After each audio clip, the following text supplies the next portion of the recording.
নমস্কার, আপনাদের সবাইকে পাপিয়া হেসেলের সাদর আমন্ত্রণ। আজকে নিয়ে চলে এসেছি ডুমুরের ছেচকি রেসিপি। আশা করছি রেসিপিটি আপনাদের পছন্দ হবে। এই ডুমুরটাকে প্রথমে এরকম করে কেটে ধুয়ে পরিষ্কার করে নেব। এই দেখুন, ভালো করে পরিষ্কার করে নিচ্ছি। এরপরে আমি দিয়ে দেবো কড়াইয়ের ভেতরে জল। এখানে জলটাকে দিয়ে আমি ভালো করে একটুখানি গরম করে নিচ্ছি। এরপরে আমি দিয়ে দেবো কেটে রাখা টমেটোটাকে জলের ভেতরে দিয়ে একটুখানি ভাপিয়ে নেব। আর এই ডুমুরটা দেওয়ার পরে জলের মধ্যে দিয়ে দেবো সামান্য পরিমাণে একটুখানি লবণ ও হলুদ দিয়ে এটাকে ভালো করে ভাপিয়ে নিতে হবে, যাতে ডুমুরের যে কষটা রয়েছে সেটা বেরিয়ে আসে আর ডুমুরটা একটুখানি সেদ্ধ হয়ে যায়। মোটামুটি 70% মতন এটাকে সেদ্ধ করে নিতে হবে।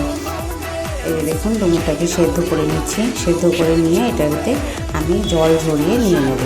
এরপরে কড়াইয়ে আমি সর্ষের তেল বসিয়ে দিয়েছি। তেলটা গরম হয়ে গেলে আমি এখানে দিয়ে দেবো একটি বড় সাইজের আলু। সেটাকে আমি ডুমো করে কেটে নিয়েছি। সেই আলুটাকে দিয়ে দিলাম। দিয়ে একটুখানি নাড়াচাড়া করেই আমি এর ভেতরে পরিমাণ মতন লবণ ও হলুদ দিয়ে আমি এই আলুটাকে বেশ ভালো করে লালচে বাদামি করে ভেজে তুলে নেব।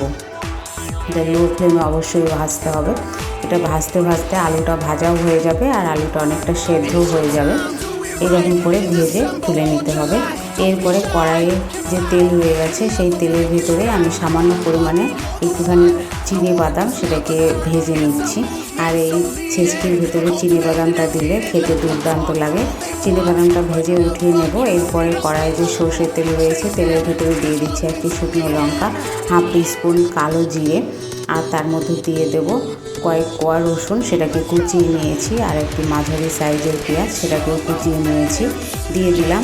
আর দিয়ে দেব 2-3টে চেরা কাঁচা লঙ্কা দিয়ে এটাকে ভালো করে একটু নাড়াচাড়া করে একটুখানি কালার চেঞ্জ হওয়া পর্যন্ত আমি পেঁয়াজটাকে ভেজে নেব। একদম ভালো করে ভাজার দরকার নেই, কারণ ডুমুরের সঙ্গে অলরেডি ভাজা হয়ে যাবে। তো সেই জন্য এখানে একটুখানি ভেজেই আমি ডুমুরটাকে দিয়ে দিলাম। দিয়ে এটাকে আস্তে আস্তে আমি এটাকে ভেজে নেব। লো ফ্লেমে ভাজতে হবে অবশ্যই।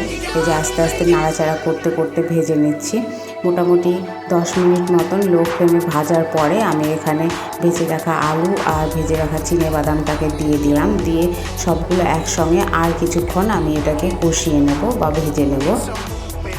ভাজতে ভাজতেই এখানে আমি দিয়ে দেব হাফ টিস্পুন মতন জিরে বাটা আর হাফ টিস্পুন মতন আদা বাটা দিয়ে এটাকে ভালো করে নাড়াচাড়া করে নিচ্ছি। নিয়ে এটা মিনিট 10 থেকে 15 মতন আরও নাড়াচাড়া করার পরে এখানে আমি সামান্য পরিমাণে একটুখানি গরম মশলা বাটা অ্যাড করে নামিয়ে নেব। তাহলে রেডি হয়ে যাবে আমার ডুমুরের ছেচকি। আজকের রেসিপি আপনাদের কেমন লাগলো অবশ্যই কমেন্টের মাধ্যমে জানাবেন। লাইক করবেন, শেয়ার করবেন বন্ধুবান্ধব আত্মীয়দের মাঝে, আর সাবস্ক্রাইব করে অবশ্যই আমার পাশে থাকবেন। এই যে তৈরি হয়ে গেল গরম ভাতের সঙ্গে খাওয়ার জন্য ডুমুরের ছেচকি।